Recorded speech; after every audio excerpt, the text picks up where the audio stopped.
Hello दोस्तों, science tech classes के YouTube platform पर आपका स्वागत है। आज आप देखेंगे क्लास 11 के फिजिक्स पार्ट सेकेंड, यानी दूसरा पार्ट आप इसमें देखेंगे, जो पदार्थों के स्थूल अवस्था के बारे में इसमें जानकारी दी गई। ठीक है, स्थूल अवस्था के बारे में जैसे अगर किसी भी पदार्थ पर आप बाह्य बल लगा रहे हो तो वह अपने परिवर्तन का विरोध करता है। ठीक, जैसे मान लीजिए कोई ऑब्जेक्ट है, कोई भी वस्तु है, जैसे ये वस्तु है, अगर इस पर कोई आप बाह्य बल लगा रहे हो, बाहर से कोई बाह्य बल लगा रहे हो, बाह्य बल मतलब ये है जैसे कोई व्यक्ति है, ये इसको अपनी ओर पकड़ करके खींच रहा है फोर्स, ठीक है, इसको, और इधर से कोई दूसरा व्यक्ति है, ये इसको अपनी तरफ खींच रहा है बल एफ लगा के, फोर्स एफ लगा के। ठीक है, ये इधर की ओर खींच रहा है और ये इधर की ओर खींच रहा है।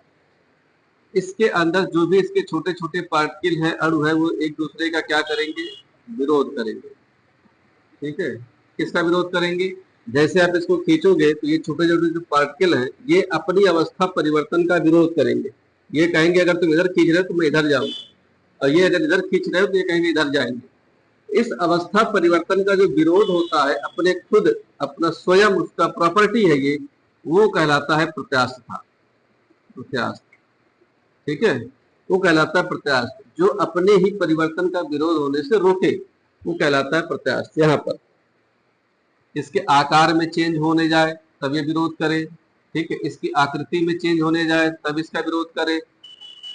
तो ये जो अपने ही शेप एंड साइज के परिवर्तन का विरोध करेगा वो कहलाएगा प्रत्यास्थ। तो आज इस चैप्टर में जो नाम है इसका प्रत्यास्थता, इलास्टिसिटी, आज इसमें देखेंगे प्रत्यास्थता के बारे में। प्रत्यास्थता और प्रत्यास्थ वस्तुएं कौन है, और प्रत्यास्थता के लिए कारक क्या है, उसको चेंज कैसे करते हैं ना, कौन सा बल प्रतिबल लगा के विकृति होता, कितना होता है, बाकायदा उसका हर एक चीज क्रम से, सीक्वेंस से इसकी स्टडी करेंगे।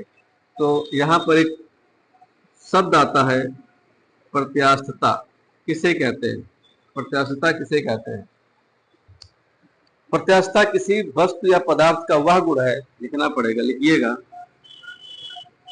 किसी वस्तु या पदार्थ का वह गुण है, वस्तु या पदार्थ का वह गुण है, किसी वस्तु या पदार्थ का वह गुण है जिसके कारण वस्तु अपने ऊपर, जिसके कारण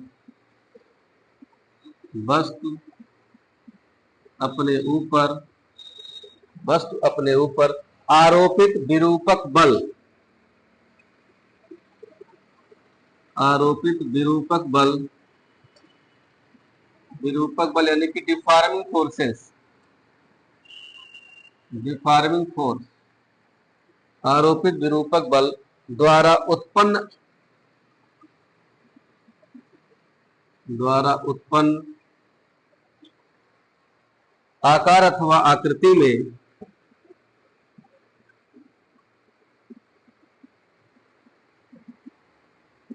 आकार अथवा आकृति में हुए परिवर्तन का विरोध करती है।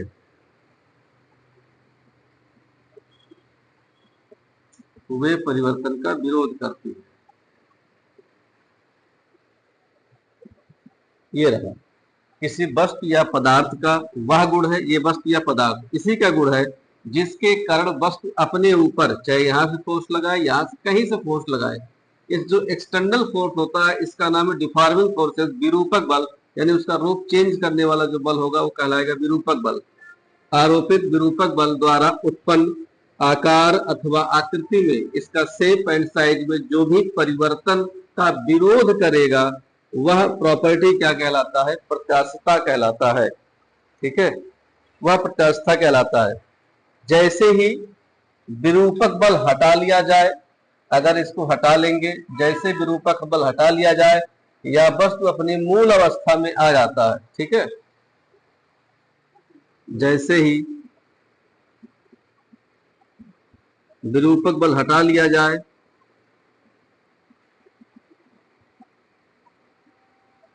हटा लिया जाए, वस्तु अपने मूल अवस्था में, मूल अवस्था में वापस आ जाती है। वस्तु अपने मूल अवस्था में वापस आ जाती है, ठीक है, मूल अवस्था में वापस आ जाती है। जिन वस्तुओं का यह गुण पाया जाता है, ठीक है, यही इसकी प्रत्यास्थता कहलाता है। तो प्रत्यास्थता एकदम क्लियर है। प्रत्यास्थता यही है कि किसी वस्तु या पदार्थ पर जो भी बाह्य बल लगाया जाएगा, डिफॉर्मिंग फोर्स लगाया जाएगा, जैसे उसको आप हटाएंगे वापस पुनः अपनी मूल अवस्था में आ जाए, ठीक है। जब विरोध करेगा उसको प्रत्यास्थ होगी, वापस उसी वस्तुओं में आ जाती है, वो प्रत्यास्थ वस्तुएं कहलाती है, ठीक है। जैसे स्प्रिंग, मान लीजिए यहाँ पर स्प्रिंग लगा है ऐसे, ठीक है, स्प्रिंग, इस पर आप क्या करिए, छोटा सा वजनदार कोई वस्तु लगा दीजिए, ठीक है। अब ये नीचे की ओर झुकेगा, जब नीचे की ओर झुकेगा इसके बीच की जो दूरी है अभी कम है, बाद में ये दूरी धीरे धीरे बढ़ जाएगा स्प्रिंग, ठीक। अगर इसको आप हटा लेते हैं तो वापस पुनः अपने उसी अवस्था में चला जाता है, पहले मूल अवस्था। कुछ वजन लगाएंगे तो इसका दूरी, बीच की दूरी बढ़ जाएगा, स्प्रिंग फैलाव हो जाएगा, और जब ये वजन हटा लेंगे वापस फिर उसी अवस्था में चला जाता है, यह कहलाता है इसकी प्रत्यास्थ। ये प्रत्यास्थ वस्तुएं हैं, ठीक है। रबर है, रबर को आप इसको खींचिए, खींचने के बाद जैसे छोड़ेंगे वापस पुनः उसी अवस्था में चला आता है, रबर हो गया, स्प्रिंग हो गया, ठीक है। अब सवाल उठता है कि ये तो हो गया इलास्टिसिटी, एक होता है प्लास्टिसिटी। प्लास्टिसिटी क्या है?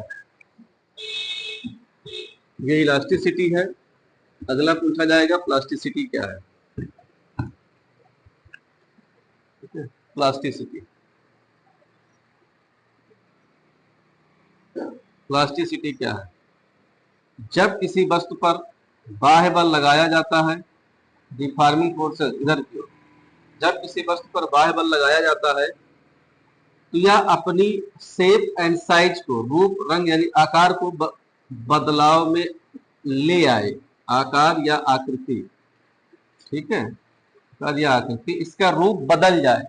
पहले इस शेप का था, बाद में मान लीजिए ये इस शेप का हो गया, ठीक है, आपने जो फोर्स लगाया, और जब बल हटा लिया जाए तो वापस पुनः उसी अवस्था में ना जाए, यानी उसका रूप बिगड़ जाए। जैसे गीली मिट्टी, गीली मिट्टी को आप क्या करिए, गीली मिट्टी को हाथ में लेकर के उठा के जमीन पे पटक दीजिए, पटक देंगे आप इस शेप का हो जाएगा। अब ये वापस ये फिर गोल शेप में नहीं जाएगा, यानी जो वस्तुएं पुनः वापस अपनी मूल अवस्था में ना जाए वो कहलाती है प्लास्टिसिटी, यानी प्लास्टिक वस्तुएं। इलास्टिक जो मूल अवस्था में चली जाए, प्लास्टिक जो मूल अवस्था में ना जाए, ये होता है प्लास्टिसिटी यानी प्लास्टिक, ठीक है। गीली मिट्टी हो गया, शीशा हो गया, ये सब वस्तुएं आएंगे उसमें। चलिए, अब आपके सिलेबस में जो पूछा जाता है, जो न्यूमेरिकल में सहायक होंगे, वो टॉपिक धीरे धीरे लिखेंगे। पहला टॉपिक इसमें है विरूपक बल। विरूपक बल क्या है इसके बारे में बता दीजिए। डिफॉर्मिंग फोर्सेस क्या है? किसी वस्तु या पिंड पर लगाया गया वह बल जो वस्तु के आकार, लंबाई, आयतन में या शेप में परिवर्तन कर देता है, उसे विरूपक बल कहते हैं। लिखेंगे, यह एक प्रकार का बल है, यह एक प्रकार का बल है जो वस्तु के आकार, वस्तु के आकार, आकृति, वस्तु के आकार और आकृति में परिवर्तन कर दे, ठीक है। जो वस्तु के आकार, आकृति, आयतन, लंबाई, यह एक प्रकार का बल है जो वस्तु के आकार, आकृति, आकृति में उसमें आयतन, लंबाई में क्या कर दे, वो उसमें परिवर्तन कर देता है, परिवर्तन कर देता है, परिवर्तन कर देता है, क्या कहलाता है? विरूपक बल कहलाता है। यही विरूपक बल का काम ही है उस वस्तु के शेप एंड साइज को बिगाड़ना, बस यही जानिए। अगर उसके अंदर इलास्टिसिटी का गुण है तो वापस आ जाएगा, और नहीं गुण है तो वापस, अगर बिगड़ गया है उसका शेप एंड साइज तो बिगड़ ही जाएगा। चलिए, विरूपक बल लिख लीजिए, डिफॉर्मेशन करना इसका।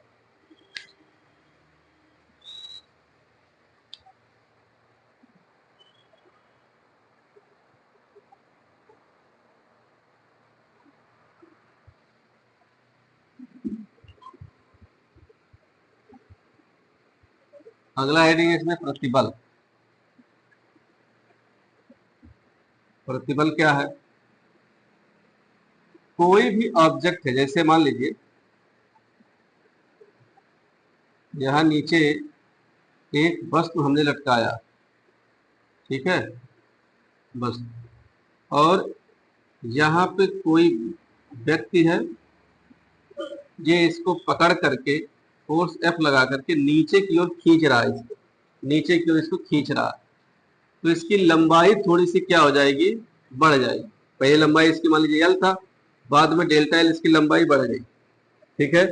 याद रखना, जब ये बल लगा रहा होगा उस समय इनके अणुओं के बीच में, यानी पार्टिकल के बीच में छोटा छोटा इसके लगाए गए बल के विरोध में ऊपर की ओर एक बल कार्य करता है, ऊपर की ओर। वो कहता नहीं, हम अभी इसकी इस आकृति में बढ़ेंगे नहीं, तो इस वस्तु या पदार्थ के द्वारा अपने लंबाई का विरोध करना, यानी जिसमें बल लग रहा है उसका विरोध करना, वो कहलाता है प्रतिबल, ठीक है। प्रतिबल क्या है? प्रकार का आंतरिक प्रतिक्रिया बल। अगर आप इसको खींच रहे हो तो ये कहेगा नहीं, हम उस लंबाई में नहीं बढ़ेंगे। तो जितनी इसकी सीमा होती, क्षमता होती, अवकाश होता है, वो उस प्रॉपर्टी को कहते हैं प्रतिबल, ठीक है। तो प्रतिबल क्या है? बाह्य बल आरोपित करने पर वस्तु के आकार अथवा आकृति में परिवर्तन होने पर वस्तु के अंदर आंतरिक प्रतिक्रिया बल उत्पन्न होता है, जो वस्तु के पुनः उसी रूप में लाने का प्रयास करता है, ठीक है। यह होता है उसका प्रतिबल। प्रतिबल का न्यूमेरिकल में क्या सहायक है? सवाल कैसे लगाएंगे? तो लिखेंगे प्रतिबल बराबर आंतरिक प्रतिक्रिया बल, आंतरिक प्रतिक्रिया बल अपान क्षेत्रफल, अनुप्रस्थ क्षेत्रफल। अनुप्रस्थ क्षेत्रफल, अनुप्रस्थ मतलब ये जहां पर फोर्स लगेगा, जिस एरिया पे। तो आंतरिक प्रतिक्रिया बल को क्या कहते हैं? एफ। अनुप्रस्थ क्षेत्रफल को क्या कहते हैं? ए। और प्रतिबल, प्रतिबल हो गया, प्रेशर हो गया, ठीक, यानी कि पी भी कहते हैं इसको। आपको आंसर मिला पी बराबर एफ अपान ए, ठीक है। इसका मात्रक क्या होगा? एफ का मात्रक होगा न्यूटन, ए का मात्रक क्या होगा? मीटर स्क्वायर, न्यूटन बटे मीटर स्क्वायर। बीमा क्या होता है? बीमा देखेंगे, न्यूटन का बीमा होता है M L, M L T के पावर -2, और मीटर का क्या होता है? L into L. एक एल से एक एल कट गया, ये ऊपर जाएगा, क्या मिला? एम एल इनवर्स टी के पावर -2, ठीक है। ये उसका बीमा है। बल यानी न्यूटन का बीमा एम एल टी के पावर -2, क्यों? क्योंकि बाबू बल बराबर द्रव्यमान गुणे त्वरण होता है ना, एम इंटू ए से, उसी से लगाएंगे। इसको लगा लीजिए। एक सवाल इस पर है, कह रहा कि एक संरचनात्मक इस्पात की छड़ की त्रिज्या है 5 मिलीमीटर तथा लंबाई 1 मिलीमीटर है। 50 किलो न्यूटन का एक बल यह इसकी लंबाई की दिशा में त्वरित करता है। छड़ में उत्पन्न प्रतिबल की गणना कीजिए। चलो फिगर बनाते हैं, ठीक है।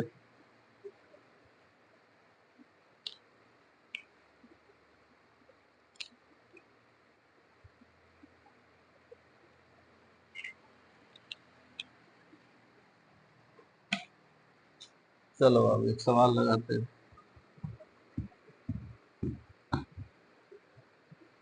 सवाल क्या कह रहा है? एक संरचनात्मक इस्पात की छड़ है, ये क्वेश्चन है, ये दीवार से ऊपर बंधा हुआ है, ये छड़ है, ठीक है, ये छड़ है। उसकी त्रिज्या 5 मिलीमीटर है, यानी इसका जो रेडियस है आर बराबर कितना है? 5 मिलीमीटर। इसको मीटर में चेंज करिएगा तो 5 × 10⁻³ मीटर होगा, ठीक है। लंबाई 1 मीटर है, यानी इसकी लंबाई कितनी है? एल बराबर 1 मीटर है। 50 किलो न्यूटन का एक बल, यानी नीचे की ओर एक फोर्स कार्य कर रहा है, एफ बराबर 50 किलो न्यूटन। 50 किलो न्यूटन यानी 50 × किलो मतलब 1000, 10⁻³ आगे न्यूटन, किलो माने 1000, और 1000 को चाहे आप ऐसे लिखिए या जितना जीरो उस पर घात लगा दीजिए, 10⁻³ लंबाई की दिशा में तलित करता है, क्षण में उत्पन्न प्रतिबल इसे नीचे की ओर। तो कह रहा है कि इसके इंटरनल जो फोर्स लग रहा आंतरिक प्रक्रिया बल प्रतिबल जो है P बराबर क्वेश्चन मार्क बता देंगे। तो P बराबर क्या होता है एफ अपन ए। एफ का मान कितना है 50 गुणे 10 की घात 3। ए का मान कितना एरिया, क्योंकि ये जो नीचे वाला एरिया होता है एज एक सर्कल काम करता है, वृत्त की तरह काम करता है। तो जो क्षेत्रफल होगा ए बराबर होगा पाई आर स्क्वायर। पाई की वैल्यू होगी 3.14। आर की वैल्यू क्या होगी, आर माने त्रिज्या, रेडियस। रेडियस कितना दिया है 5 गुणे 10 की घाते -3 का स्क्वायर। यहां मान रखिएगा 3.14 5 गुणे 10 की घाते -3 का स्क्वायर। सॉल्व करिएगा बाबू। 50 गुणे 10 की घाते 3, नीचे है 3.14, पचमम 25 और 3 दूना 6, इसका इसमें गुणा होता है 3 दूना 6 10 की घाते -6, 25 दूना 50, ऊपर क्या मिला 2 गुणे 10 की घाते 3, ये -6 ऊपर जाएगा तो +6, नीचे क्या मिला 3.14, 2 दशमलव है +2 यहाँ बढ़ा देना तो मिलेगा 2/314 गुणे 6 3 9, ये ऊपर जाएगा 2 जीरो तो +2 हो जाएगा। तो हमको मिला यहाँ 2/314 गुणे 10 की घाते 9 और 2 11। ठीक, यहाँ ले आएंगे 300 है, इसको 2000 कर दो, 3 जीरो, इसमें से 3 जीरो निकाल के यहाँ दे दो। यहाँ बचा कितना 8 3 11, 10 की घाते 8, नीचे 314 है, भाग दीजिए कितनी बार जाएगा 3 7 21, 3 6 18 यानी 6.37। हाँ, इसको भाग दीजिएगा आपको मिलेगा 6.37। 6.37 10 की घाते 8 क्या मिला न्यूटन अपान मीटर स्क्वायर। न्यूटन अपान मीटर स्क्वायर लगा लीजिए सवाल। ठीक है, यही सवाल है बाबू।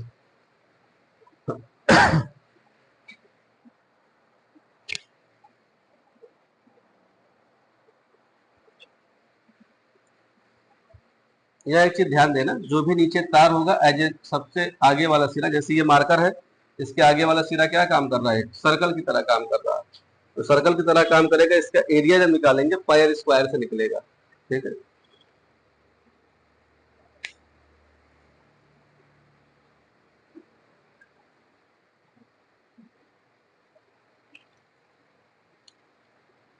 हो गया। अब देखेंगे प्रतिबल टाइप, उसके प्रतिबल के प्रकार क्या क्या है, टाइप्स ऑफ स्ट्रेस। प्रतिबल के प्रकार, प्रतिबल मतलब जब भी किसी भी वस्तु का आकार आप चेंज करने जाएंगे, यानी कि आप उस वस्तु को कितनी प्रकार से कुरूप बना सकते हैं, विरूप कर सकते हैं, तो वह उतने तरीके से अपना बचाव करेगा। दो तरीके से है ना, एक तो उसको ऐसे खींच करके और दूसरा उसको चारों ओर से दबा करके। ठीक है, चलिए देखते हैं अविलंब प्रतिक्रिया।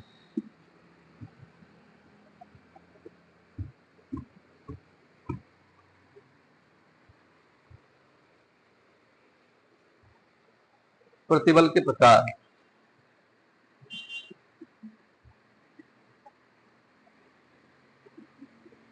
प्रतिबल के प्रकार, प्रतिबल आप देखेंगे मुख्यतः कितने प्रकार के होते हैं, दो प्रकार। एक होता है अविलंब प्रतिबल जिसको नॉर्मल स्ट्रेस कहते हैं, अविलंब प्रतिबल। ठीक है, नॉर्मल स्ट्रेस। एक होता है उसका शियरिंग स्ट्रेस। ठीक है, स्पर्श रेखीय प्रतिबल, स्पर्श रेखीय प्रतिबल, स्पर्श रेखीय प्रतिबल। अविलंब प्रतिबल कितने प्रकार के, अविलंब प्रतिबल दो प्रकार के, एक अनुदैर्ध्य, एक आयतन। एक हो गया अनुदैर्ध्य, अनुदैर्ध्य प्रतिबल, एक हो गया उसका आयतन प्रतिबल, आयतन प्रतिबल, अनुदैर्ध्य प्रतिबल, अनुदैर्ध्य प्रतिबल और आयतन प्रतिबल। अनुदैर्ध्य प्रतिबल कितने प्रकार के, दो प्रकार के, तनन प्रतिबल और संपीड़न, दो तरीके, तनन और संपीड़न। ठीक है, त्वरण प्रतिबल और संपीड़न प्रतिबल, ये आयतन प्रतिबल, ठीक, और ये अपरूपण, यही इसके प्रतिबल के प्रकार है। अविलंब प्रतिबल मतलब यह है कि जब भी उस पर फोर्स लगेगा वहां पर, अविलंब मतलब उस पर लंबवत लगेगा कभी भी, ठीक है। एक अनुदैर्ध्य प्रतिबल, एक आयतन प्रतिबल। अनुदैर्ध्य मतलब उसी की दिशा में लगे, किसकी दिशा में, जैसे मान लीजिए, बताना पड़ेगा, चलो यहाँ देखो, जैसे मान लीजिए ये एक तार है, इसको नीचे की ओर फोर्स लगा के खींचा जा रहा है।